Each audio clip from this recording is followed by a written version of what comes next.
Picture this. You're lurking in the shadowed arcades of a Roman forum at midnight, the air thick with the musk of olive oil lamps and distant chants from hidden temples. Marble statues of gods loom overhead, their exaggerated phalluses warding off evil spirits, while in nearby brothels, laughter and moans echo through thin walls painted with explicit scenes of lovers in impossible poses.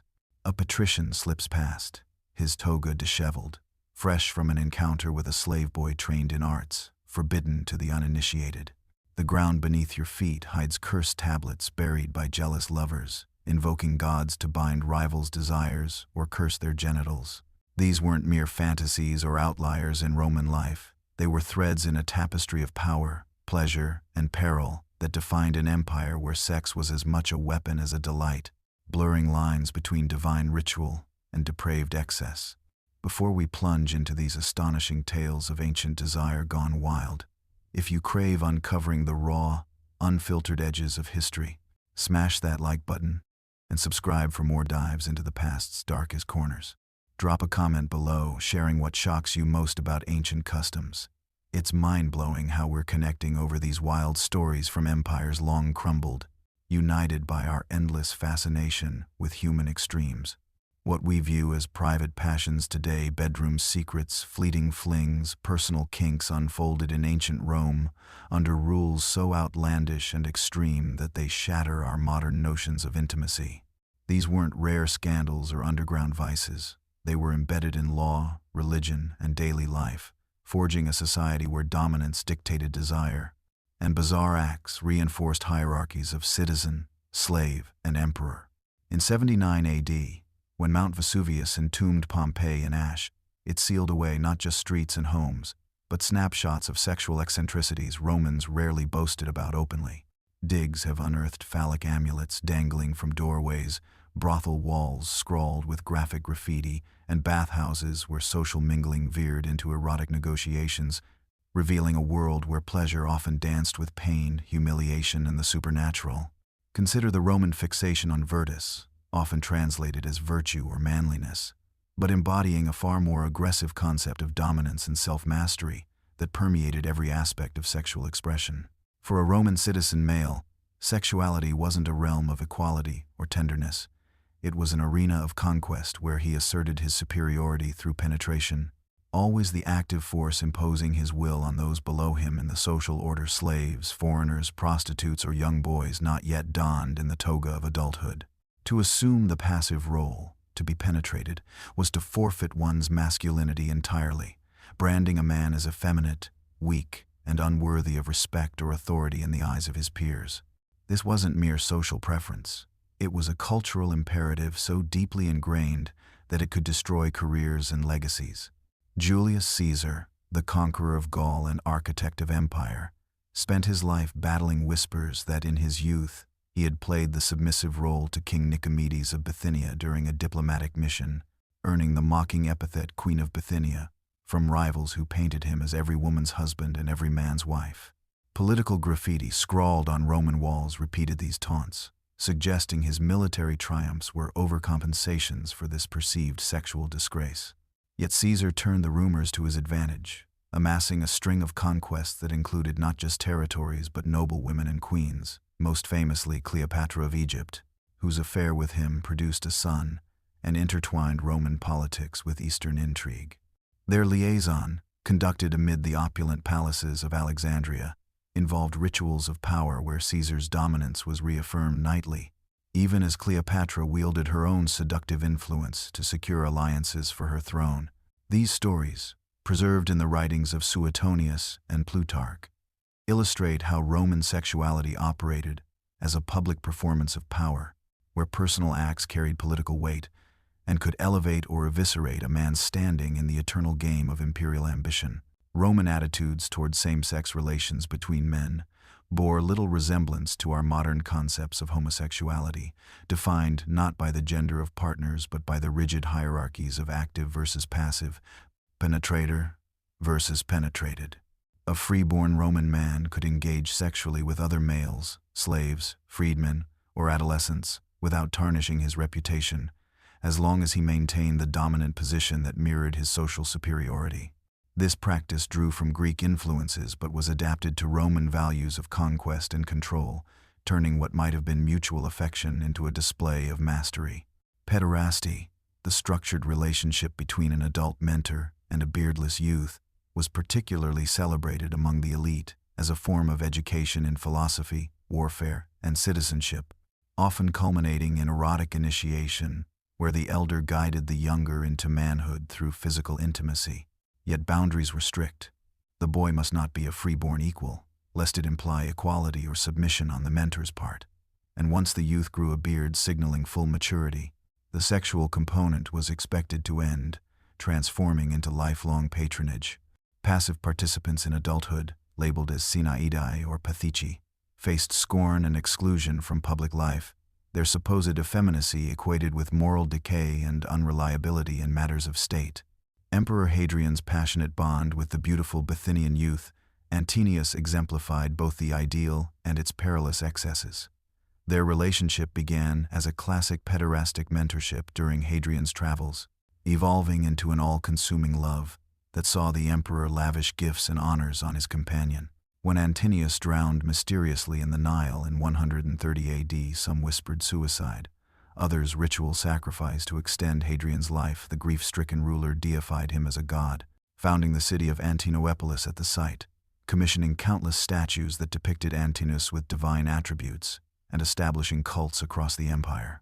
This overt emotional vulnerability scandalized Roman traditionalists, who saw it as Hadrian surrendering his imperial dominance to romantic weakness, blurring the lines between master and beloved in a way that threatened the very foundations of Roman sexual order.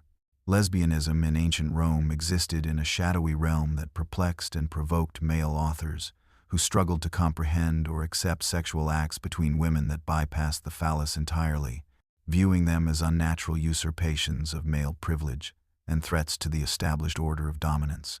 Roman literature rarely depicted such relationships with sympathy or detail. Instead, they appeared in satirical or condemnatory contexts, often imagining women employing artificial aids like boy dildos crafted from leather, wood, or polished bone to simulate penetration, or one partner possessing an abnormally enlarged clitoris that allowed her to assume a masculine role.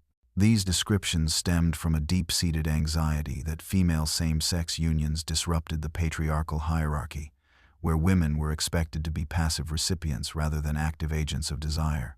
Martial, the epigrammatist of the 1st century AD, unleashed vicious mockery in his poems against women like Philonis or Bassa, portraying them as tribades, literally rubbers who defiled feminine purity by engaging in vigorous, sweaty encounters that aped male behaviors, even boasting of their conquests like gladiators. Bassa, he claimed, surrounded herself with beautiful young women under the guise of friendship, but behind closed doors indulged in acts so vigorous that no man was needed, her body odor and exertions betraying her secret to the poet's keen nose. Such accounts weren't mere gossip. They reflected broader cultural fears that independent female sexuality could undermine marriage, reproduction, and male authority, leading to astrological texts warning against masculine women born under certain stars, or curse tablets unearthed in Roman provinces invoking gods to strike impotent any woman poaching another's wife. No surviving works celebrate sapphic love as Greek poets like Sappho did. Instead, Roman references drip with hostility, suggesting these practices occurred in private among elite women or slaves, whispered in bathhouses or during all-female rituals, forever hidden from the male gaze that controlled the historical record. Part 02. Slavery wove a dark thread through Roman sexual practices, transforming human beings into instruments of pleasure without rights or recourse, where consent was irrelevant and bodies served as extensions of their owners' desires. In affluent households, slaves were categorized and trained for specific intimate roles. Pedicque attended to feet and grooming with erotic undertones, while deliciae pet slaves, often prepubescent children of both sexes, were kept for casual fondling or more explicit use, their youth and beauty commodified like fine wine. Marcus Licinius Crassus, the triumvir and real estate magnate of the late Republic, exemplified this system on a grand scale. His vast fortune, partly derived from systematic slave breeding programs, where he selected captives from conquered lands for physical attributes, tall Gauls for strength, lithe Greeks for grace, and paired them like livestock to produce offspring tailored for the market, some destined for gladiatorial schools, others for bedrooms where they performed on command. Archaeological evidence from Pompeii reveals slave quarters adjacent to masters' chambers, with chains and restraints hinting at coerced encounters, while legal texts like the Digest of Justinian codify slave status as res mancipi, things to be owned, allowing owners to rent them out for sexual services or punish disobedience with violation. Emperor Tiberius took this exploitation to grotesque heights during his self-imposed exile on Capri from 26 AD onward. Surrounded by a retinue of young slaves dubbed spintriae for their coin-like tokens used in orgiastic games, he orchestrated elaborate tableaux where chains of boys and girls linked in acrobatic positions to stimulate his waning libido, their bodies arranged like living sculptures in his cliffside villas. Even more disturbing were his little fishes, toddlers trained to dart between his thighs in swimming pools, nibbling at his genitals in a perverse mimicry of innocence, as reported by Suetonius, with horrified fascination. These practices weren't aberrations but extensions of Roman property law, where a slave's humanity dissolved in the face of master's whim, creating intimate bonds laced with terror that could end in manumission for favorites or crucifixion for resistors. Prostitution flourished as a regulated institution in Rome, interwoven with commerce, religion, and daily life, where sex workers occupied a spectrum from wretched street solicitors to cultivated heterae who influenced politics through their beds. The state taxed prostitutes via the aediles, requiring registration that branded them as infames devoid of legal honor, while brothels like Pompeii's Lupanar operated openly, their narrow cells furnished with stone platforms and walls frescoed with menu-like depictions of services, fellatio symbolized by mouths, anal by reversed positions, group acts by tangled limbs, each priced in asses scratched beside client reviews like, "Here I fucked well for 2 asses." Some establishments specialized further, with Fornace's arched underpasses hosting quick encounters, or Thermopolia taverns doubling as pickup spots where waitresses offered more than wine. Sacred prostitution added a divine layer, particularly in temples to Venus, or imported Eastern goddesses like Isis and Cybele, where Hierodul's holy slaves offered their bodies as acts of devotion, their earnings funding rituals while worshippers believed such unions brought fertility or absolution.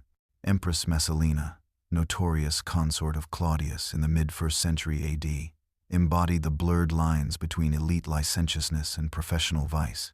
Juvenal and Tacitus recount her nocturnal escapades in the Subura district's brothels, disguised in a blonde wig and hooded cloak, where she worked under the alias Lysiska, competing against seasoned prostitutes in endurance contests. One infamous night, she allegedly serviced 25 men in succession, outlasting her rival and demanding more even as dawn broke, her insatiable appetite. Not mere lust, but a weapon for gathering secrets from senators and knights, which she used to orchestrate executions and seize fortunes. This nymphomania, whether exaggerated by hostile historians or not, highlights how prostitution in Rome transcended mere transaction, serving as a nexus of power where bodies bought influence, and even imperial women could descend into the trade for thrill or intrigue. Emperors often transformed personal perversions into imperial policy, elevating sexual excess to acts of tyranny that shocked even jaded Romans, blending divine pretensions with depraved appetites in ways that blurred governance and gratification. Caligula, who ruled from 37 to 41 AD, ascended as a promising youth but descended into madness, declaring himself a living god and using his divinity as license for unchecked lust. Suetonius recounts how he systematically seduced and raped the wives of senators during lavish banquets, interrupting meals to drag them to private chambers, then returning to critique their performance aloud to their humiliated husbands, rating their bodies and techniques like a connoisseur of fine horses. His incestuous relations with his sisters were flaunted openly, particularly with Drusilla, whom he treated as a consort, allegedly impregnating her and parading their union in public rituals that mimicked divine marriages. only for her to die, some say, from the exhaustion of his demands, prompting Caligula to mourn with such extravagance that he outlawed laughter and bathing during her funeral period. Not content with familial taboos, he established a brothel in the imperial palace itself, staffing it with noble women and boys forced into prostitution to fund his extravagances, while he prostituted himself to men for thrill, boasting of his endurance and collecting fees as if emperor were synonymous with courtesan. Nero, reigning from 54 to 68 AD, matched his predecessor's depravity with theatrical flair, his reign a spectacle of sexual innovation and violence. After murdering his mother Agrippina, whom rumors claimed he had incestuously desired and attempted to bed, he fixated on a freedman named Sporus, a youth whose resemblance to his deceased wife Poppaea led Nero to castrate him, dress him in bridal finery, and marry him in a public ceremony where Nero played the groom, consummating the union amid cheering crowds, and later parading Sporus as empress through Rome's streets. Nero's fluidity extended further. He wed his freedman Pythagoras in another lavish rite, this time assuming the bridal role himself, veiled and dowried, moaning in feigned ecstasy during the wedding night as guests witnessed, blending homoeroticism with gender inversion in a performance that mocked traditional Roman masculinity. His excesses included nightly prowls through taverns disguised as a commoner, assaulting men and women alike, and staging orgies where he tied naked youths to stakes, donning animal skins to devour their genitals in mock bestiality, as described by Tacitus with barely concealed disgust.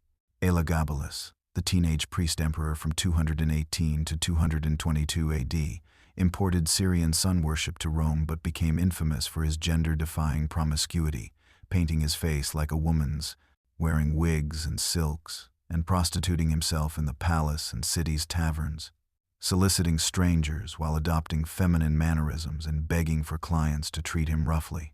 Cassius Dio reports he married multiple men, including his charioteer Hierocles, whom he called husband and delighted in being beaten by, while offering vast sums, half the empire, to any physician who could surgically equip him with female genitalia, yearning to bear children and fully embody the passive role he craved.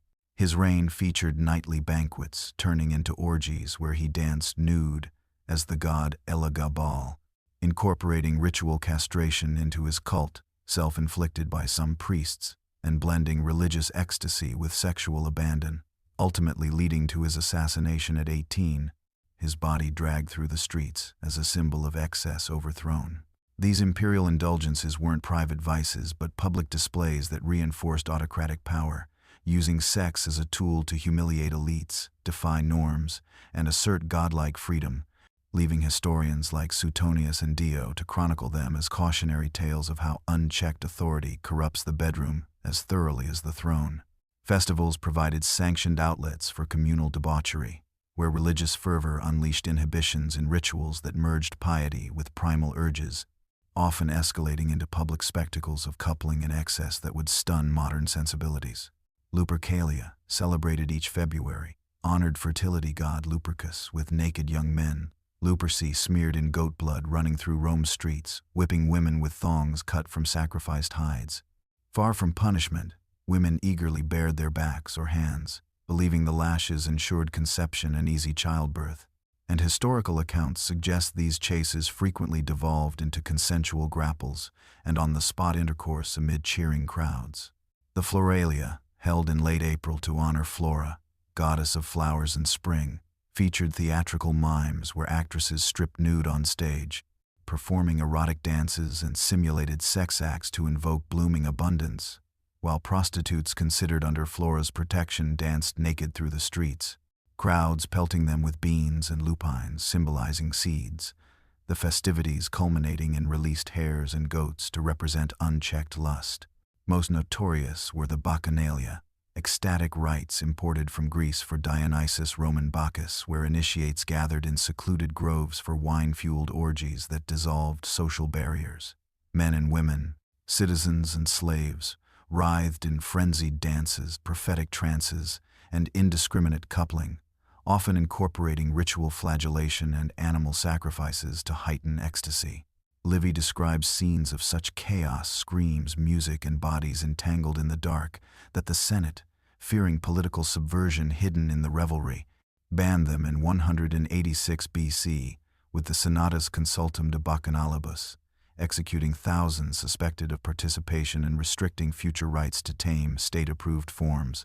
Yet underground bacchanalia persisted, whispering of poisonings, murders, and incest cloaked as divine madness, illustrating how Roman festivals channeled sexual energies into collective release, reinforcing agricultural cycles while testing the boundaries of order and abandon. Part 03. Contraception and abortion in Rome relied on perilous methods blending folk wisdom, herbal poisons, and crude interventions, where women's attempts to control fertility often courted death in a society that prized heirs but burdened mothers with relentless pregnancies.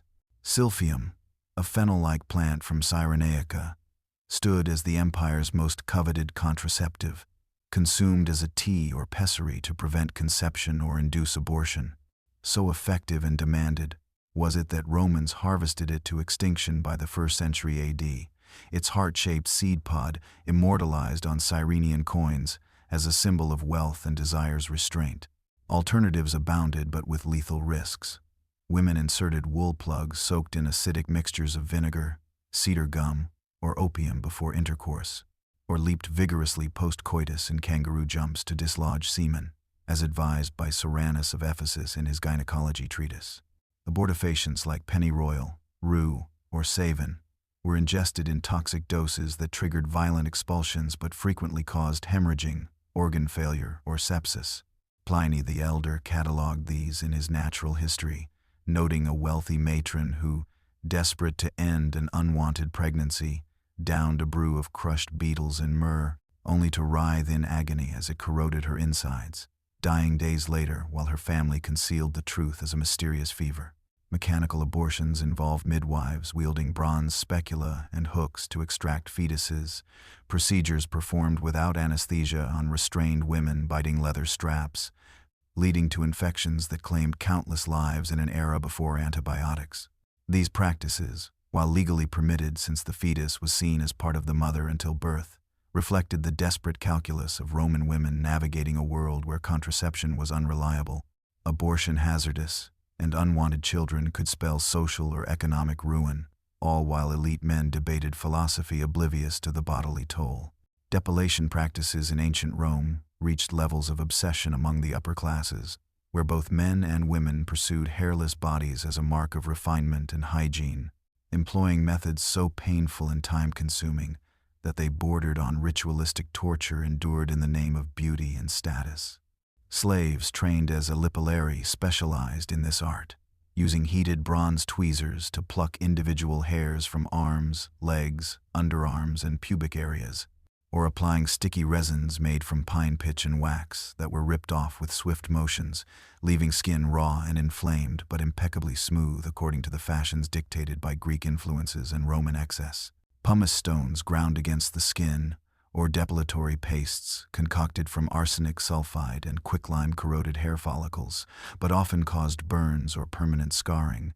Yet elites like senators and matrons submitted to these sessions daily, lying stoic on marble slabs, while attendants worked meticulously, their silence a testament to the endurance expected in pursuit of an idealized form, free from the barbaric taint of body hair. Martial's epigrams capture the scene vividly.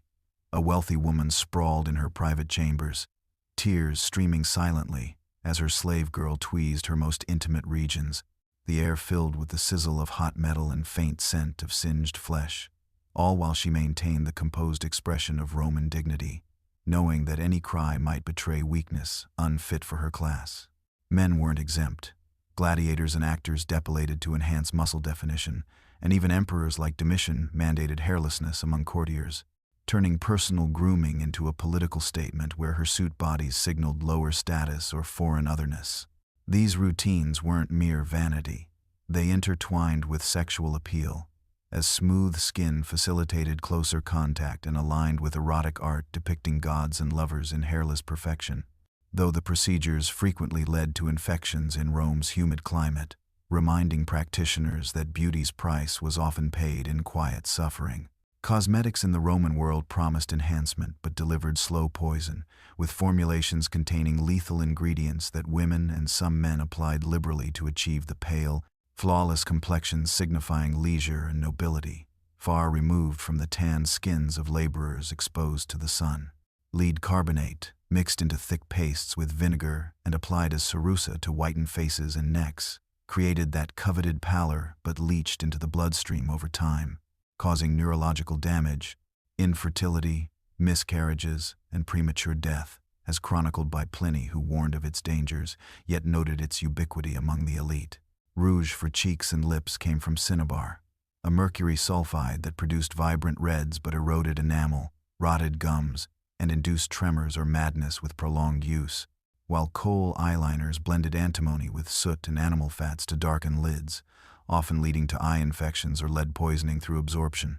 Ovid's Ars Amatoria served as a handbook for these deadly routines, instructing women to grind white lead with care, blend it smooth, and layer it thickly before public appearances, or crush red ochre with rose petals for blush, all while ignoring the subtle symptoms of toxicity that manifested as headaches, pallid sickness, or lost pregnancies. Archaeological finds from Pompeii include cosmetic boxes with these substances intact, alongside mirrors and applicators, painting a picture of mourning rituals where matrons sat before bronze reflectors, slaves daubing on layers that masked natural features but accumulated like silent assassins, shortening lives in service to societal ideals where beauty equated power, and a flawed complexion could diminish marriage prospects or social standing. Bathing culture in Rome created communal spaces where hygiene met hedonism, with public thermae serving as hubs for social interaction that frequently veered into erotic territory, their steamy halls facilitating flirtations, propositions, and discreet encounters under the guise of cleansing rituals. These massive complexes, like the baths of Caracalla accommodating thousands daily, featured separate sections for men and women in theory, but mixed bathing became common under emperors like Hadrian, allowing gazes to linger on oiled bodies in the caldarium's heat or frigidarium's chill, where conversations about politics or philosophy masked negotiations for later trysts. Attendants known as capsarii guarded clothes but often brokered extra services, massages turning intimate, or introductions to prostitutes lurking in alcoves while the air echoed with slaps of strigils scraping skin, grunts from exercise areas, and whispers sealing deals for pleasure.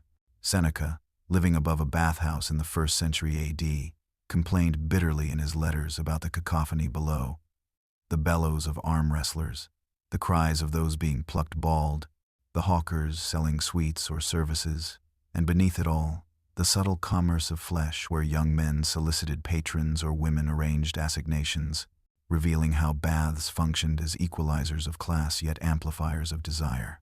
Mosaics and frescoes in these facilities depicted mythological seductions, normalizing the sensual atmosphere, while private niches allowed for consummations that blurred public decency, making the thermae not just places of purification, but arenas where Roman sexuality flowed as freely as the aqueduct waters feeding them.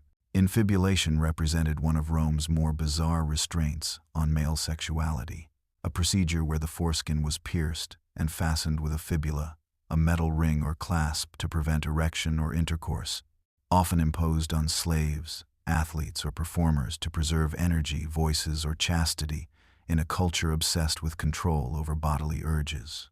Singers and actors underwent it to maintain high-pitched voices, unaltered by puberty's changes, while owners infibulated male slaves to curb masturbation or unauthorized relations, the device a constant, painful reminder of subjugation that could only be removed by the master. Gladiators sometimes chose it voluntarily to channel aggression into the arena, avoiding distractions of desire, though removal scars served as badges of their profession. Martial satirized the practice in his poems, describing a slave boy wincing as the bronze pin was inserted, his freedom of movement curtailed to please a possessive owner, highlighting how infibulation symbolized the broader Roman ethos of dominating the body as one dominated empire. In military contexts, defeated enemies faced irrumatio as ultimate humiliation, Warriors forced oral sex upon captives after using a dentifrangibulum, a tool to smash teeth ensuring submission without resistance, a practice Caesar's commentaries allude to in Gallic campaigns, where victory included sexual domination to break spirits and assert Roman superiority, blending conquest with carnal vengeance in rituals that left lasting trauma on subjugated peoples. Phallus worship permeated Roman culture as a potent symbol of fertility, protection, and divine power, where the erect penis, embodied in the god Facinus, was venerated not as mere obscenity but as a sacred force, warding off evil and ensuring prosperity, its images ubiquitous in homes, temples, and public spaces to invoke good fortune and repel the envious gaze. Tiny phallic amulets, known as fascina, dangled from children's necks or were pinned to cribs to shield infants from harm, while larger tintinnabula wind chimes, shaped as winged phalluses with bells hung in doorways, their tinkling sounds believed to amplify the organ's apotropaic magic, driving away malevolent spirits with both visual and auditory potency. In Pompeii, excavations reveal bakeries adorned with phallic reliefs above ovens to guarantee bountiful loaves, and crossroads shrines to Priapus, the rustic god with an enormous, perpetually erect member, where farmers offered fruits to his grotesque statues, beseeching him for abundant harvests and virile strength. His exaggerated form a blend of humor and reverence that mocked yet celebrated human desire. Pliny the Elder described how Roman generals carried Facinus effigies beneath their triumphal chariots, the divine phallus protecting against jealousy during victory parades, while Vestal virgins tended a sacred Facinus in their temple, underscoring its role in state religion as guardian of Rome's eternal flame and imperial might. This obsession extended to everyday life. Brothel walls featured phallic pointers directing clients, and household mosaics depicted ithyphallic herms, pillar statues with erect penises as boundary markers, their protrusion a bold assertion of ownership and vitality.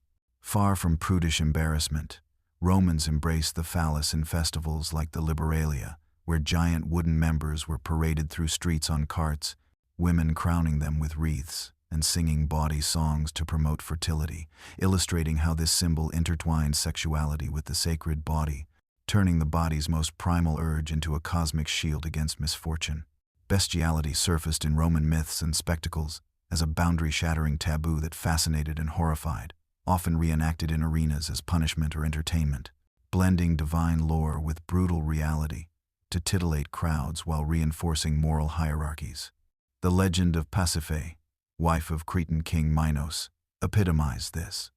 Cursed by Poseidon for her husband's sacrilege, she lusted after a magnificent white bull, commissioning craftsman Daedalus to build a wooden cow disguise where she concealed herself to consummate the union, birthing the monstrous Minotaur, a tale Ovid retold in his Metamorphoses with lurid detail, her moans echoing in the hollow frame as the beast mounted her, symbolizing the perils of unchecked desire crossing species lines.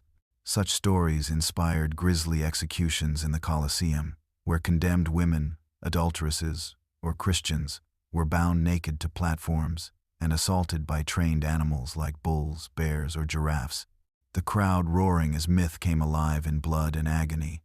Martial describing one spectacle where a heifer mimicked Pasiphae's fate, the victim's screams mingling with the beast's bellows in a perverse theatrical nod to ancient lore.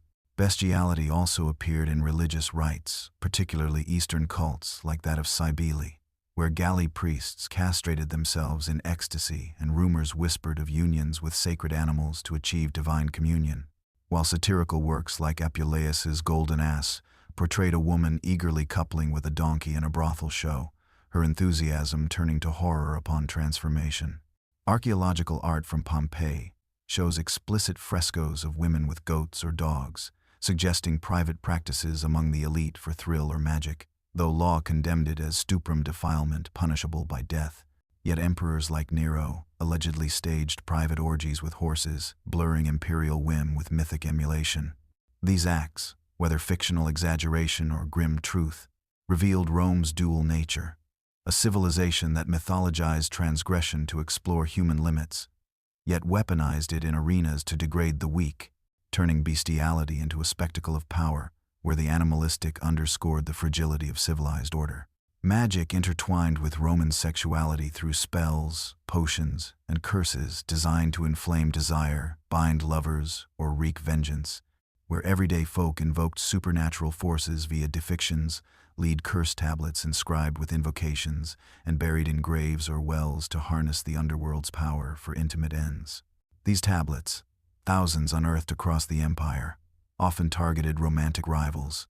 A jealous wife might scratch, bind Lucius's loins so he cannot embrace another, let his member wither like dry grass, folding the lead and piercing it with nails to symbolize impotence, as found in a bath, England cash invoking Sulis Minerva to curse a thief's virility alongside stolen goods. Love potions or philtra, concocted from bizarre ingredients like hyena genitals, menstrual blood, or crushed beetles mixed with wine, promised to ignite passion but frequently proved fatal. Pliny warning of their toxicity, while recounting a matron who dosed her husband to rekindle affection, only for the brew to drive him mad with hallucinations before death. The Greek magical papyri, adopted by Romans, detailed rituals like binding spells where practitioners knotted cords while chanting, "As this knot tightens, so does your lust for me," or fashioned wax dolls, pierced with needles to compel submission, often performed at crossroads under moonlight to summon Hecate's aid. Emperors weren't immune. Rumors swirled of Livia using filters on Augustus to secure his fidelity, while prostitutes employed amulets engraved with erotic sigils to attract clients.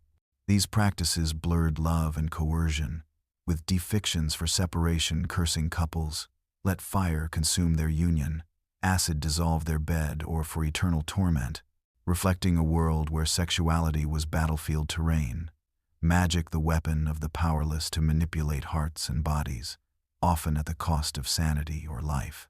Now envision returning to that midnight forum, but armed with these revelations. Those statues weren't mere art, they symbolized a culture where sex enforced power, from emperors' tyrannical kings to slaves' forced submission. Rome gifted aqueducts, roads, and law, yet its sexual underbelly exposed cruelties we recoil from. Exploitation veiled as custom, desire weaponized against the weak. Romans weren't aberrations. They were humans shaped by hierarchies that normalized the bizarre.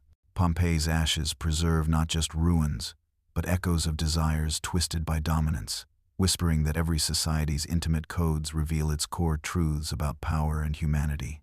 In our era, we've masked these dynamics with subtlety, but the whispers persist, urging us to question what lurks beneath our own civilized veneers.